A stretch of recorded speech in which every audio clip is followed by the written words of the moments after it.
BFM Business, Good Morning Business, l'interview. Et à 8h18, mon invité, c'est Laurent Fabre, le directeur général de Plastic Omnium. Bonjour. Bonjour. Alors, avant de parler de votre feuille de route sur la transition qui est assez spectaculaire, parce que vous dites 2050, c'est trop loin. 2025, on va être neutre, en tout cas pour nos activités en propre. On va en parler dans un instant. Simplement, j'ai évidemment envie de vous demander des nouvelles de l'économie mondiale et de l'automobile mondiale. On était il y a une demi-heure avec Bruno Bouygues pour le groupe GIS. Et c'est vrai qu'il était très inquiet sur les pénuries de composants, sur l'allongement des délais.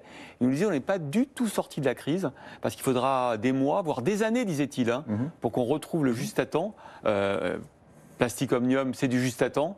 Alors, est-ce que vous êtes frappé aussi par ces délais ? Alors, on est très fortement frappé par ces délais. Alors, la bonne nouvelle, c'est que la demande est là, à savoir que les consommateurs veulent acheter des voitures. Ah, mais ils n'ont pas de voiture, eux aussi, ils attendent. Exactement, et eux, ils attendent parce que nos constructeurs ou la supply chain n'est pas capable de fabriquer suffisamment de véhicules parce qu'il manque des semi-conducteurs. Et c'est un manque ou c'est un problème qui n'est pas conjoncturel, mais structurel. Ouais. À savoir qu'il y a une demande croissante de semi-conducteurs dans le monde, pas simplement pour l'automobile, mais pour tous les objets connectés, les téléphones, les PlayStation, etc. Ça a une croissance très très forte, beaucoup plus forte qu'attendue, parce que le Covid a amené à de nouveaux usages, de nouvelles façons de fonctionner. On est plus connectés tous qu'avant.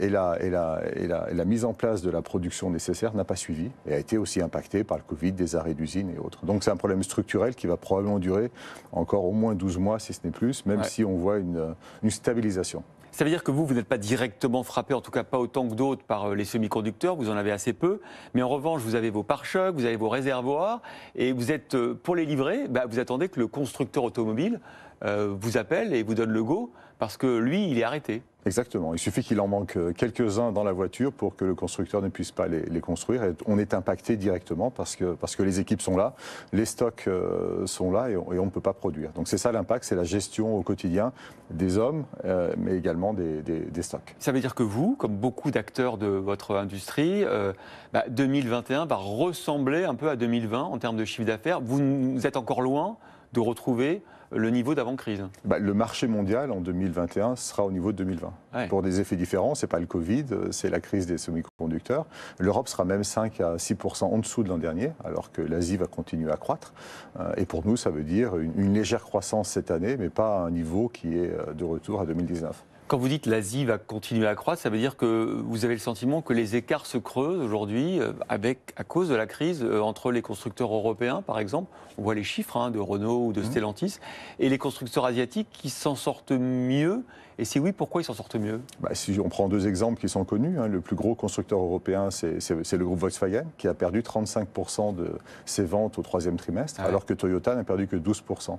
Asiatique, pas chinois, mais asiatique, parce que les Asiatiques ont su mieux sécuriser la chaîne logistique de semi-conducteurs. La Corée du Sud, par exemple. La Corée du Sud, mais les accords qu'ils ont pu passer aussi avec les fabricants de semi-conducteurs. Donc ça crée un écart de plus en plus important entre les constructeurs, mais également entre les régions, entre les continents. Alors on voit ce basculement géographique, cette tectonique des plaques de l'industrie automobile. On voit aussi les nouveaux arrivants et cette transformation radicale de l'industrie automobile. On aura tous une voiture électrique dans 10 ans, au grand maximum. Vous aussi, vos clients changent. Avant, c'était Volkswagen, Stellantis, Renault. Maintenant, c'est Tesla et demain, Apple, peut-être. Aujourd'hui, on garde toujours les clients traditionnels parce que je pense que demain, il y aura un mix différent de ce qu'on a aujourd'hui, mais les traditionnels continueront à avoir un rôle important. Mais effectivement, Tesla est très important chez nous. On commence la fabrication de pièces pour Lucid Air, qui est le nouveau Tesla, un petit peu plus dans le luxe, mais avec une approche similaire. On travaille avec Rivian également, Rivian qui est financé par Amazon pour faire des flottes captives toutes électriques et dans un certain temps autonomes. Et puis tous les nouveaux arrivants, comme ceux que vous avez cités, sont nos clients potentiels. Donc ça change, on s'adapte. C'est plus d'agilité, plus d'innovation avec eux. Alors est-ce que vous êtes confiant ? Parce que c'est vrai que vous êtes sur des segments, a priori, qui devraient être portés par cette transformation de l'industrie automobile, tous les éléments de plastique, on va parler d'ailleurs de la manière dont ils vont devenir plus éco-responsables, les pare-chocs, les morceaux de voiture, et puis les réservoirs, avec notamment cette transition aussi vers des réservoirs peut-être de l'hydrogène demain. Vous êtes très présent sur ce segment. Exactement. Alors d'abord, oui, tout ce qui est pièces extérieures, vous parliez des pare-chocs, c'est un élément très important dans l'allègement et l'aérodynamisme des véhicules. Et un véhicule plus léger, plus aérodynamique, consomme moins d'énergie, a plus d'autonomie. Électrique pour être plus lourde à cause des batteries. Hein. Exactement. Donc on a beaucoup de présence avec les constructeurs électriques par ce biais-là. Et puis après, il y a l'hydrogène dans lequel on est engagé depuis de nombreuses années et qui est une très belle transition entre le moteur à carburant et puis l'électrification par le biais de l'hydrogène. Et récemment, on a eu des succès commerciaux très engageants, à la fois avec Alstom pour les trains, parce qu'on va fournir leur système de stockage. Ah ouais. Un de nos plus gros clients pour la pile à combustible, c'est Airbus. On ne le dit pas souvent, mais c'est aussi pour nous un biais de diversification. Ils vont mettre des piles à combustible où, Airbus? Eh ben, ils font des essais sur des avions. Ah ouais. Alors, pas des avions, pas des longs trajets. Les avions régionaux notamment. Voilà, c'est horizon 2035, c'est encore plus long. Et puis on a signé récemment un accord avec Hyundai. Et donc on est en train d'adapter une usine de réservoir à carburant en Corée du Sud, qui viendra une usine de réservoir à hydrogène à partir de 2023, donc des quantités importantes dès 2023, avec une transition qui s'opère à la fois sur un plan humain et technologique de façon assez progressive, mais très rapide. Alors on va parler de votre transition, puisque vous dites que voilà, 2050 c'était trop loin pour vous, il fallait que dès 2025 vous soyez neutre carbone sur les niveaux 1 et niveau 2, avec notamment ce nouveau partenariat avec Total, ça fait partie j'imagine de cette accélération de la transition dans des plastiques recyclés. Oui, donc nous, on est persuadé que la mobilité a une belle place encore demain, mais il faut qu'elle soit durable.